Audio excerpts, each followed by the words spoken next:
The number one thing that's gonna change your life, the only thing that will change your life, change your business, change your money, change your relationship, is you must raise your standard. Now I know that sounds boring, stupid, basic, but it's the truth. The only thing that changes our life long term is when we raise our standards. What does that mean? That sounds so boring and dumb. It means that all of us in life have things we want. We don't get what we want, we get what we have to have. Remember I said earlier, we all get what we tolerate in ourselves and other people. But when you're no longer willing to tolerate something, that's when your life changes. The difference in people is their standards, period. The difference in people is their standards, period. And what do I mean by standards? Everyone in the world has a list of things they think they should do. I should lose weight, I should work out, I should spend more time with my kids, I should work harder, I should make more calls, I should. And then you know what? People don't do their shoulds and they get mad at themselves and they what I call should all over themselves. They beat themselves up about it. What changes people is when your should becomes a must. When suddenly the thing you said should happen has to happen. That's when human beings change. It's like if you want to take the island and you're the head of the army and you want to take the island, the most powerful way to take the island is burn the boats. Because if there's no way to go back, it's amazing what happens when it's a must to do something versus a should.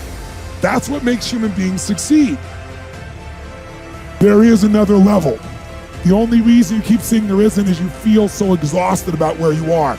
But life, the universe, or God is just testing you because there is another level. If this is good, giant jump to excellence, giant start good, poor to good to excellence.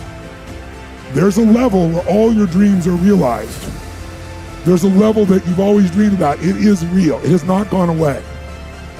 But it takes that extra burst when you think there's nothing left. There's no way. You've tried everything 10 million times and you keep going. It's almost like God is saying, if you keep hitting this wall enough times, I will see that you will not stop, that you are filled with that level of determination, faith, and courage, and then the door opens and you get to that next level. But what most people don't know is the next level is just 2 millimeters above. And it's called outstanding, ladies and gentlemen, outstanding. What's it called? What's it called? What's it called? Outstanding, magnificent, unstoppable, extraordinary, not excellent. It's a different level. It's a level where you are not one of the best, you are the best. And you know what's amazing? You only have to be 2 millimeters more than everybody else and you get everything. You get the joy, the laughter, the fun, the family, the passion, the economics, the freedom, the spirit. It's all there. What Jerry Maguire called the quad, baby. All of it.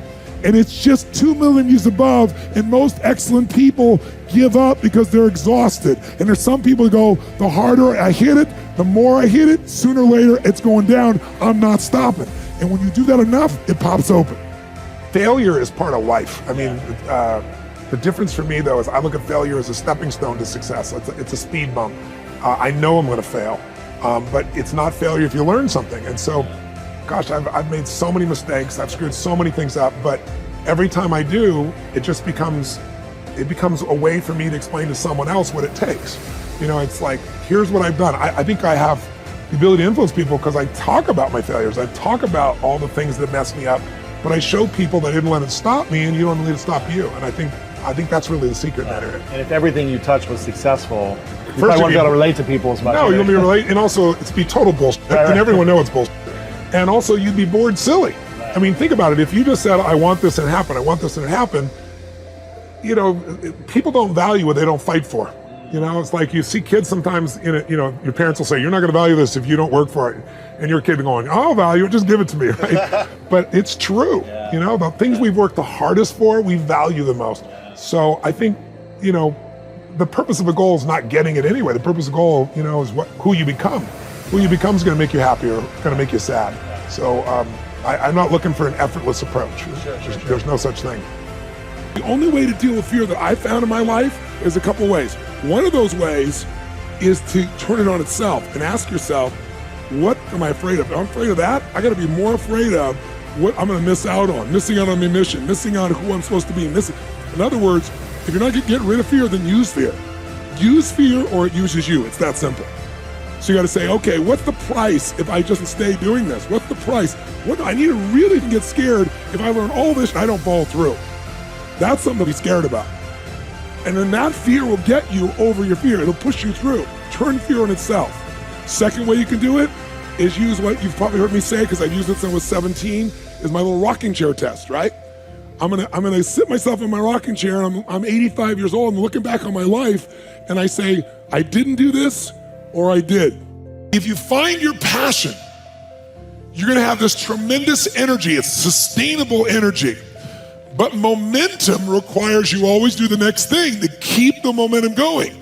And the reason you get yourself in a passionate place is so that you change your life, and the only thing that changes your life is making a decision. So while you're in this passionate state, that's where you make decisions. You don't make decisions when you're like, oh, I don't know, what do you think? All right, let's decide. If you make a decision in a state without momentum, if you make a decision from a place where there's no passion, you are not gonna get momentum. It'll kill momentum. It's decide, commit, and resolve. Some of you, in the past, you've gotten momentum, you've gotten passionate, you've even made a decision, but a decision is the first step.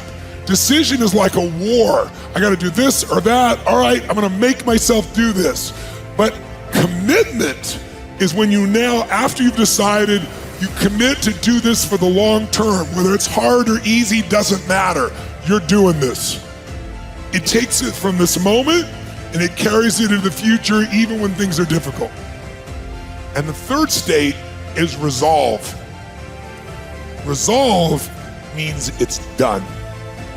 It's like, it doesn't even if you took action, it's done inside you, so it's done out there. There's no question whatsoever.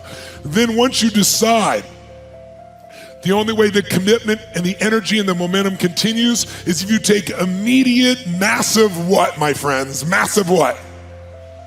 Write down in your notes, massive action is the cure-all. Massive action is the cure-all. If you're having a difficult time with something, your relationship isn't where you want it to be, your finances are not where you want to be, your body's not where you want to be, your business is not where you want to be, you need to take massive action. And if that doesn't work, try something else. If that doesn't work, try something else. Keep going with massive action and you will find the way, because it will give you momentum.